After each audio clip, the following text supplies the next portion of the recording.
Alright everyone, welcome back to the Rugby League History channel. Hope you're all well.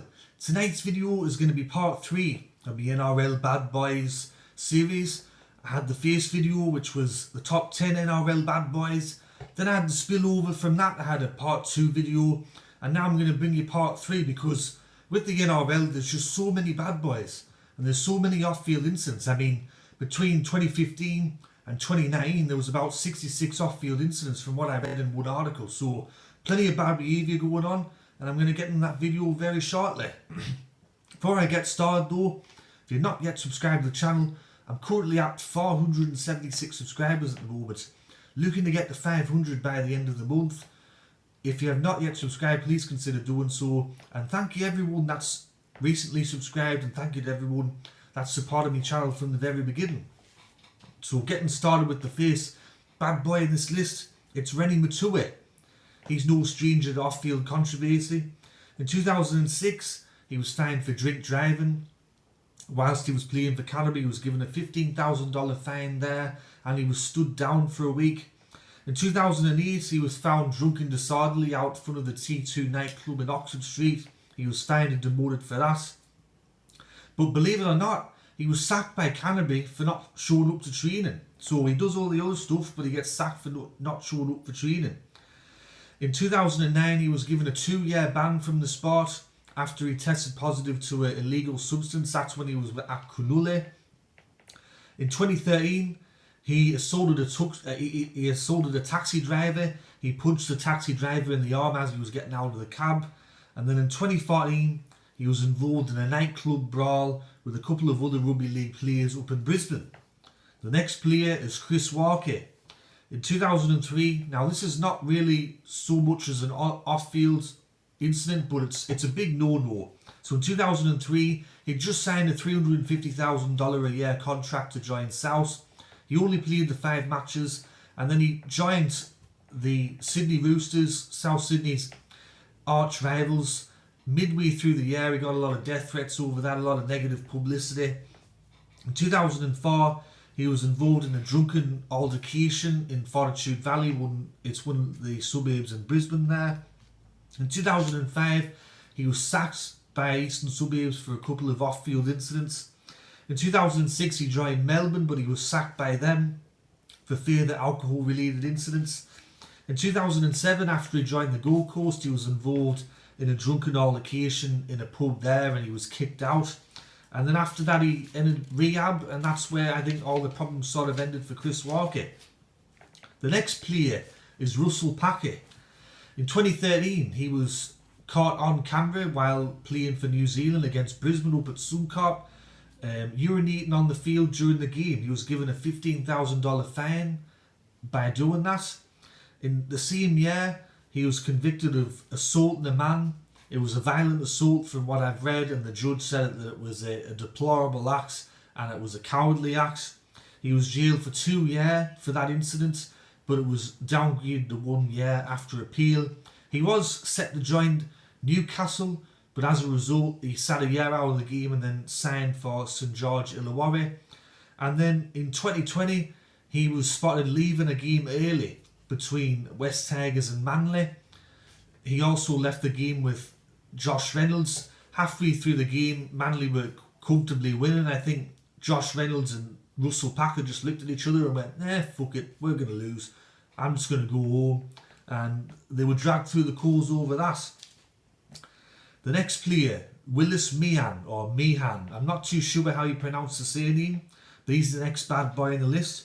In 2013, he was in hot water with Eastern Suburbs, the club that he played with at the time, for alcohol-related incidents, and especially that year the club had vowed that as a playing group that they weren't going to touch alcohol, and he was one of the players that did touch alcohol. In 2015, he was convicted of robbery and company and assault. He was sacked by Eastern Suburbs over that incident. And then in 2017, in true Parramatta style, they signed Willie Neeson on a 1-year deal. He didn't play a game for the club, but there's just something about convicted felons and bad boys and Parramatta go, we'll sign him. No one else will sign him, but we'll sign him. The next player on the list, Blake Ferguson. He's got a long rap sheet. In 2012, he was fined by the NRL for drinking, and then later on that year, he was at a music festival, I think it was Soundwave, and he was spitting at patrons, so quite nasty there. 2013 was a very busy year for Blake Ferguson. There was the vodka cruisers incident with Josh Dugan when they were on the roof, and they deliberately missed training to go up on the roof and drink vodka cruisers. Then he was convicted of indecent assault. He claimed that he was sort of after some girl and he got it all mixed up, but he was convicted of indecent assault over that. He was sacked by Canberra as a result of that incident. He was given a 2-year ban.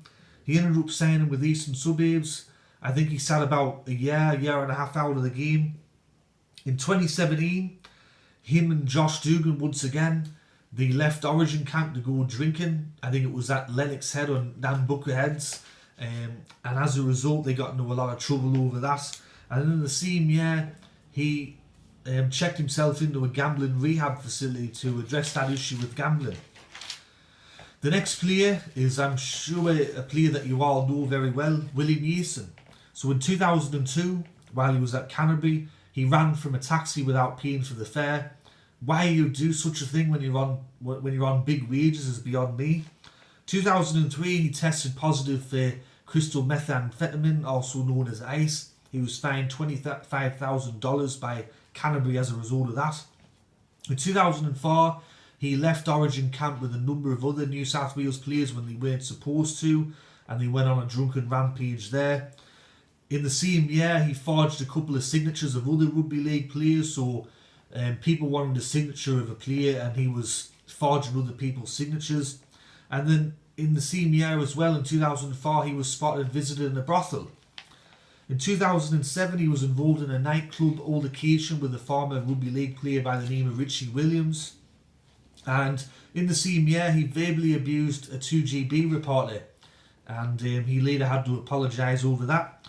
In 2008, when he was at Eastern Suburbs, he was caught urinating in public with Anthony Tupou, and in the following year, he was caught once again urinating on the wall of a pub.